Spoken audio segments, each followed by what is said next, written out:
नमस्कार दोस्तों, स्वागत है आपका पीएसआर क्लासेस में, जहां पर आपको सामान्य ज्ञान की संपूर्ण जानकारी दी जाएगी।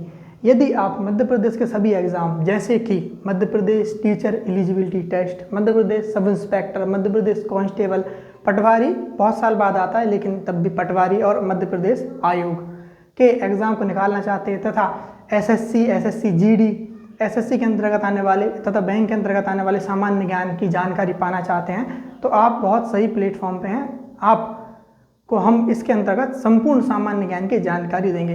तो मैं राज सोनी आज से आपको सामान्य ज्ञान के अंतर्गत मध्य प्रदेश पढ़ाना शुरू करूंगा। चलिए तो बिना कोई समय गंवाए हम शुरुआत करते हैं मध्य प्रदेश के सामान्य ज्ञान से। तो आप यहाँ पर देख रहे होंगे कि मध्य प्रदेश का मैप बना हुआ जो मैंने स्वयं बनाया है। तो मध्य प्रदेश का गठन 1 नवंबर 1956 को किया गया था। इस चीज़ से आप सभी लोग परिचित हैं। अब आप देखिए मध्य प्रदेश का जो मैप बना हुआ है यह आपको किस प्रकार का दिख रहा है। तो यह जो प्रश्न है पेपरों में कई बार पूछा गया है कि मध्य प्रदेश किस प्रकार का दिखता है। तो कोई कहेगा त्रिकोण दिखता है, कोई कहेगा गाय की तरह दिखता है, कोई कहेगा कि ऊँट की तरह दिखता है। तो भाई साहब यह ज्यामितीय आकार में चतुष्कोणीय आयताकार रूप में दिखता है। तो आप पेपर में यदि प्रश्न आता है तो आप क्या सही जवाब लगाएंगे कि आयताकार चतुष्कोणीय मध्य प्रदेश दिखता है। तो आप देखिए यहाँ पर आप यदि इसको मेजरमेंट लेंगे इसके तो ये चौकोर दिखेगा आपको इस प्रकार से।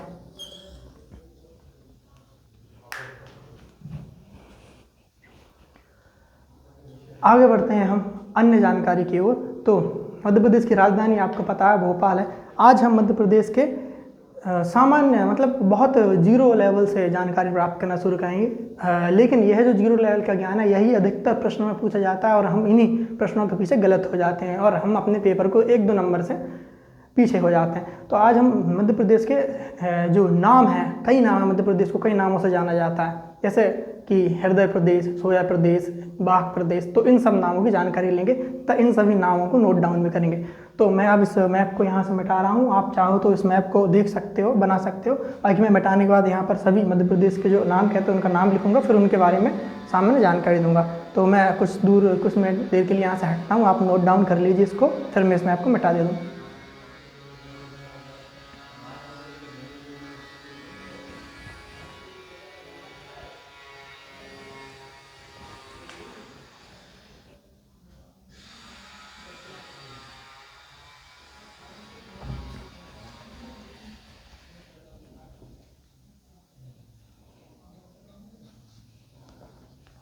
तो हम ऐसा करते हैं, मध्य प्रदेश को मैप को नहीं मिटाते, इसके अंदर ही सभी नामों को लिखेंगे अपन।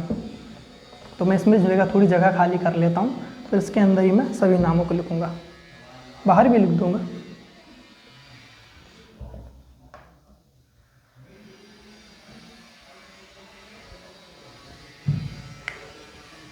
तो पहला नाम है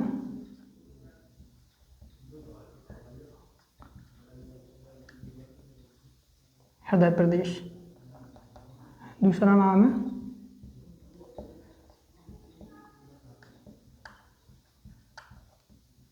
सोया प्रदेश, तीसरा नाम है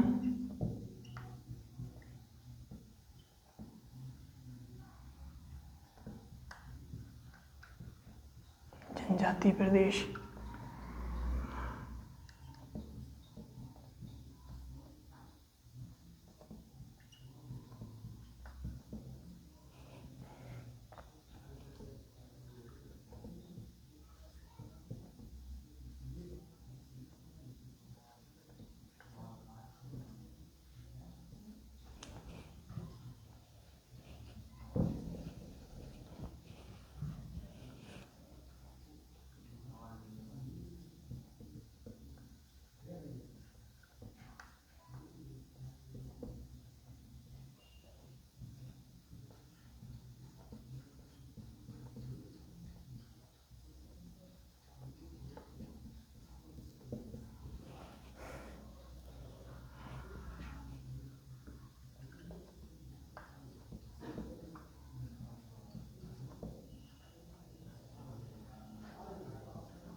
तो आप देख सकते हैं यहाँ पर मैंने कुछ नाम लिखे हुए हैं, इन नामों से मध्य प्रदेश को जाना जाता है। तो मध्य प्रदेश एक लैंडलॉक्ड प्रकार का राज्य है। लैंडलॉक क्यों है?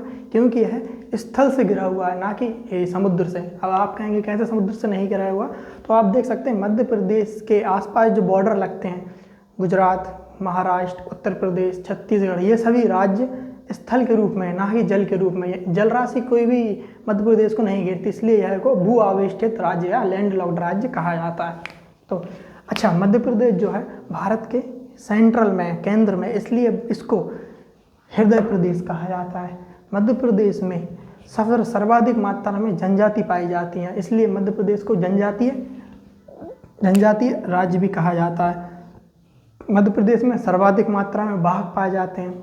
आपको पता होगा कान्हा किसली राष्ट्रीय उद्यान मध्य प्रदेश में, उसमें सर्वाधिक मात्रा में जो बाघ पाए जाते हैं, उन्हीं के अनुसार मध्य प्रदेश में सर्वाधिक बाघ पाए जाते हैं अन्य राज्यों की तुलना में, इसलिए बाघ प्रदेश कहा जाता है।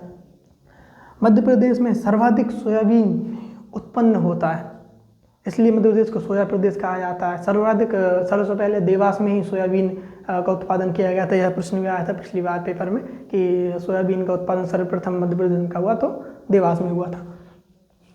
हीरा प्रदेश, आपको पता होगा कि कोहिनूर हीरा मध्य प्रदेश में से ही निकला है, पन्ना से।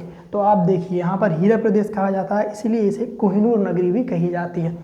इसके बाद में आएंगे मैंगनीज नगरी। तो मैंगनीज नगरी ये आप देख सकते हैं मध्य प्रदेश के इसी क्षेत्र में बालाघाट तरफ, यहाँ पर मैंगनीज सर्वाधिक मात्रा में पाया जाता है, तो इसलिए इसे मैंगनीज प्रदेश भी कहा जाता है। आपको पता होगा कि यहीं से मध्य प्रदेश के बीच में से नर्मदा नदी निकली हुई, जो दो भागों में मध्य प्रदेश को बांटती है, तो इसलिए रेवोत्तर भी कहा जाता है। रेवा किसका नाम है? नर्मदा नदी का, तो इसलिए इसे रेवोत्तर भी कहा जाता है। तो आप देख सकते हैं।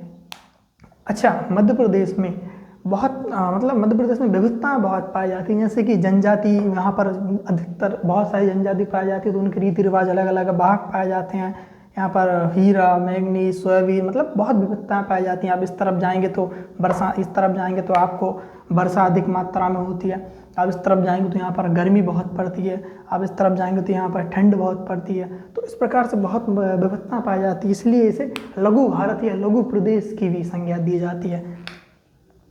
तो आप इन सब चीज़ों को नोट कर लीजिए, फिर हम अगले कुछ जानकारी की ओर आगे बढ़ते हैं।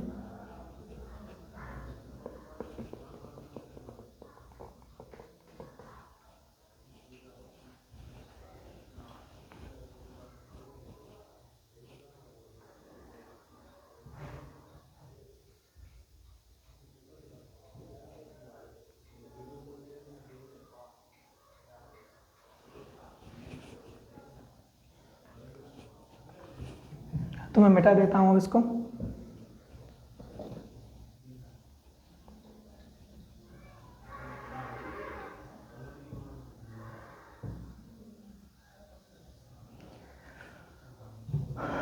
तो अभी हम देखेंगे कि मध्य प्रदेश 1 नवंबर 1956 को बना है। तो 1956 से पहले मध्य प्रदेश कैसा था? तो मध्य प्रदेश को 3 भागों में बांटा गया था इस प्रकार से, पार्ट ए, पार्ट बी तथा पार्ट सी। पार्ट ए का नाम था सेंट्रल प्रोविंस तथा बरार, पार्ट बी का नाम था मध्य भारत क्षेत्र तथा पार्ट सी का नाम था विंध्य प्रदेश। सभी जो पार्ट 3 थे, इन सभी पार्टों की अलग अलग राजधानी थी, अलग अलग मुख्यमंत्री, अलग अलग राज्यपाल थे। तो इन सभी के बारे में हम अगली क्लास में, अपनी आने वाली कल मैं अगली क्लास करूँगा मध्य प्रदेश के कंटिन्यू, तो उसमें हम इन सभी चीज़ों के बारे में जानकारी देंगे कि इसका मुख्यमंत्री कौन था, राज्यपाल कौन था, कुल 79 रियासत थी, तो किस पार्ट के अंतर्गत कौन सी रियासत आती थी, मतलब कितनी अधिक रियासत थी। जैसे सर्वाधिक विंध्य प्रदेश के अंतर्गत सर्वाधिक रियासत आया करती थी। तो और राजधानी यहाँ पर नागपुर राजधानी थी, इनकी रीवा थी, तो इनकी रीवा क्यों थी, इनकी नागपुर, यहाँ पर नागपुर क्यों बनाया गया था। कुछ भाग छत्तीसगढ़ में भी मिला था मध्य प्रदेश का भाग, और यहाँ पर जब बन गया था भारत, तो मध्य प्रदेश जब बन गया था, तो मंदसौर से एक तहसील को लिया गया था तथा कोटा को एक तहसील दी गई थी। तो इन सब के बारे में हम कल की क्लास में जानकारी लेंगे। धन्यवाद।